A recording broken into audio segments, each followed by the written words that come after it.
warahmatullahi wabarakatuh. Sahabat-sahabat, ada 6 perkara yang apabila kita kerjakan ketika hidup sekarang di dunia ini dan menjadi rutinitas kita sehari-hari, apalagi semuanya sangat bagus bisa kita lakukan, kalaupun toh tidak salah satunya kita rutin lakukan, yang apabila kita mengerjakannya itu bisa menjadi sebab layaknya kita mendapat syafaat pada hari kiamat.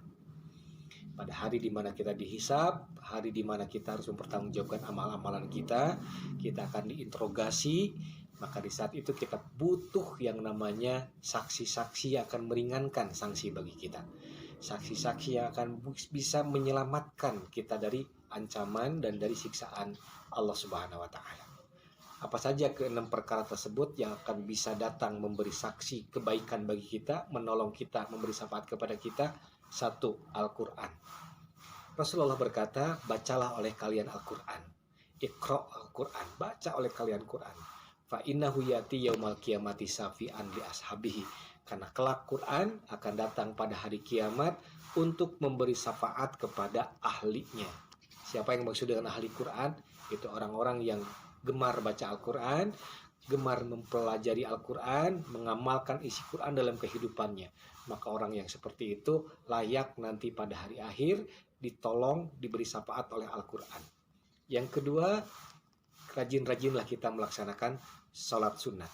Rasulullah mengatakan, sesungguhnya ketika kita dihisab tentang amalan sholat wajib kita, dan ternyata dalam sholat wajib kita ada kekurangan, ada bolongnya di sana dan di sini, maka lantas Allah berkata kepada malaikat, tolong perhatikan, barangkali ada amalan sholat sunat yang dilakukan oleh si hamba itu. Jika ada, maka tutupi sholat wajibnya, kekurangannya dengan sholat-sholat sunat yang pernah dia lakukan. Yang ketiga, laksanakan saum sunat. Saum sunat ini juga termasuk salah satu amalan yang kalau kita kerjakan, nanti pada hari kiamat akan menjadi pemberi syafaat kepada kita dengan seizin Allah. Al-Qur'anu wa saumu yasfa'ani yaumal qiyamah. Quran dan saum itu 2 perkara yang akan datang bisa memberi syafaat nanti pada hari kiamat. Apalagi di bulan Muharram. Nanti tanggal 10 Muharram, dan syukur-syukur kita bisa melaksanakannya dari tanggal 9 Muharram, kita disunahkan untuk saum Muharram. Yang keutamaannya kita sudah paham, akan bisa menjadi sebab terhapusnya dosa-dosa kita setahun yang lalu. Kemudian yang keempat, rajin-rajinlah kita untuk membaca zikir yang mudah diucapkan oleh lisan, tetapi bisa memberatkan timbangan amal. Zikir apa itu? Ucapan subhanallah wa bihamdihi subhanallahil azim. Ini sabda Rasulullah SAW. Kalimatani khafifatani bilisan saqilatani bil mizan. 2 kalimat yang ringan diucapkan oleh lisan tapi memberatkan timbangan amal kita. Subhanallah wa bihamdihi subhanallahil azim. 1 kalimat memberatkan timbangan amal. Beberapa kalimat pasti akan lebih memberatkan timbangan amal baik kita.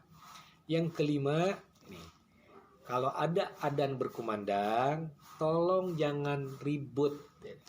Dengarkan kumandang azan tersebut dari masjid yang kita dengar, yang dekat aja dengan kita.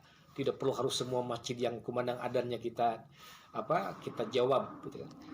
Kata Rasulullah SAW, barang siapa yang mendengar kumandang azan kemudian dia mengikuti kalimat-kalimat seperti yang diucapkan oleh muadzin dan dia tutup dengan kalimat doa ba'da adzan yang Allahumma rabb hadhihi da'wati tammah wa sholatul qa'imah sampai selesai, maka kata Rasulullah, orang yang melakukan itu halat lahu syafaati yaumal qiyamah.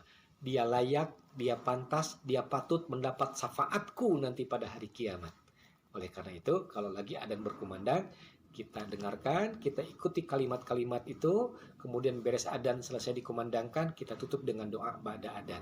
Layak dapat syafaat nantinya, kata Rasulullah.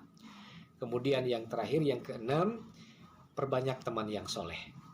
Perbanyak teman yang baik, perbanyak bergaul dengan orang-orang yang gemar baca Al-Quran, dekat dengan Allah, rajin ke masjidnya, perbanyak teman-teman, berteman dengan orang-orang yang baik.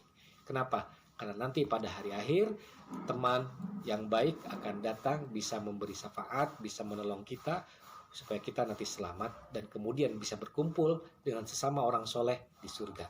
Itulah 6 perkara yang apabila kita lakukan bisa menjadi sebab layaknya kita mendapatkan syafaat atau pertolongan pada hari kiamat. Mudah-mudahan bermanfaat. Assalamualaikum warahmatullahi wabarakatuh.